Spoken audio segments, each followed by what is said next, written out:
The Federal Reserve keeping rates steady Wednesday as expected as the major market indexes drop more than 1%. For more on the Fed, a little bit of GameStop, and a look at the potential for emerging market equities, we're joined by Danilo Kawasaki, COO of Gerber Kawasaki in Santa Monica, California. Welcome to our program, Danilo. Yeah, thank you.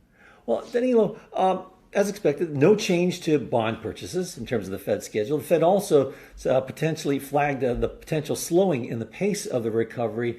Were there any surprises in the statement for you? No surprises at all.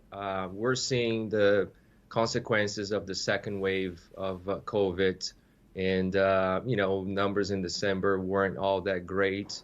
And it's not a surprise that the Fed is leaving rates unchanged and will continue with its bond buying program. And okay for them to keep fending off any suggestions of a potential surge in inflation for now? Absolutely. I don't think they have a choice. And one of our biggest concerns here in the short to medium term is inflation.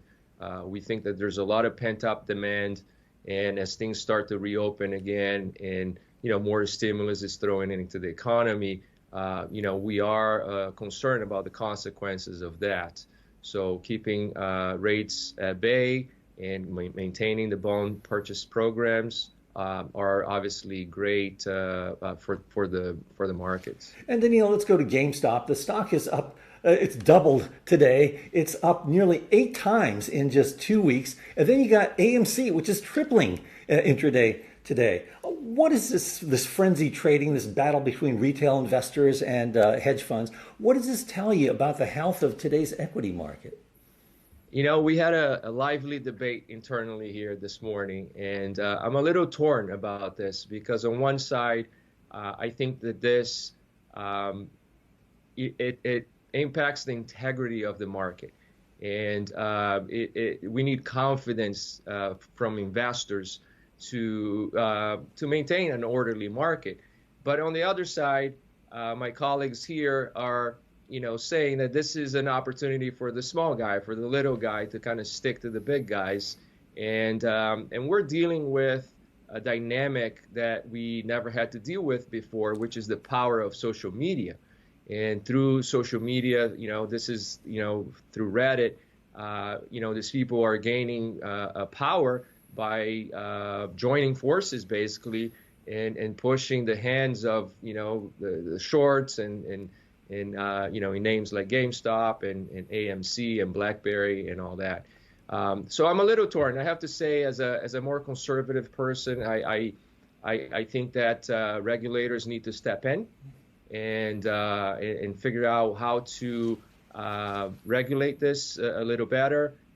Ganging up on a short squeeze to make a quick profit, it's not really what capital markets are for.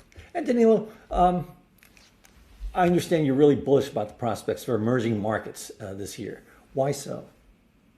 I think this is the year that emerging markets may actually, outperform developed markets. The IMF's projection for GDP growth for emerging markets this year is 6% versus 3% developed markets. And I think there are basically 3 forces helping emerging markets. Number one is, we have a new administration that is going to be more diplomatic in dealing with foreign affairs. Number 2 is this advancement of technology, a lot of it being pushed by COVID. Emerging markets are always kind of late to the cycle, and because of COVID, they have been kind of forced to adapt and adopt new technologies. And then thirdly is the weakness of the dollar, which obviously helps foreign currencies, and it helps a lot of the emerging market countries because a lot of their debt is in dollar denominated debt.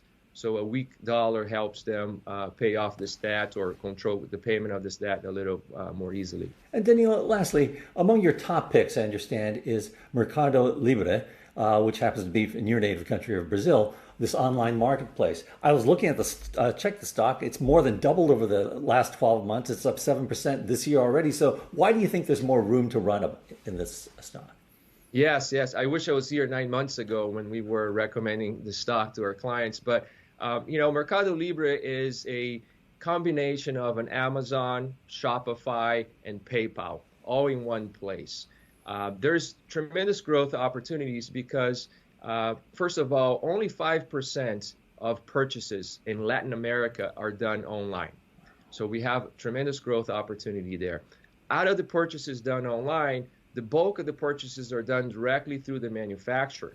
So we have an opportunity to grow the marketplace for Mercado Libre to become the go-to platform for online purchases. So I think those two combined make Mercado Libre a very attractive investment over the medium to long term.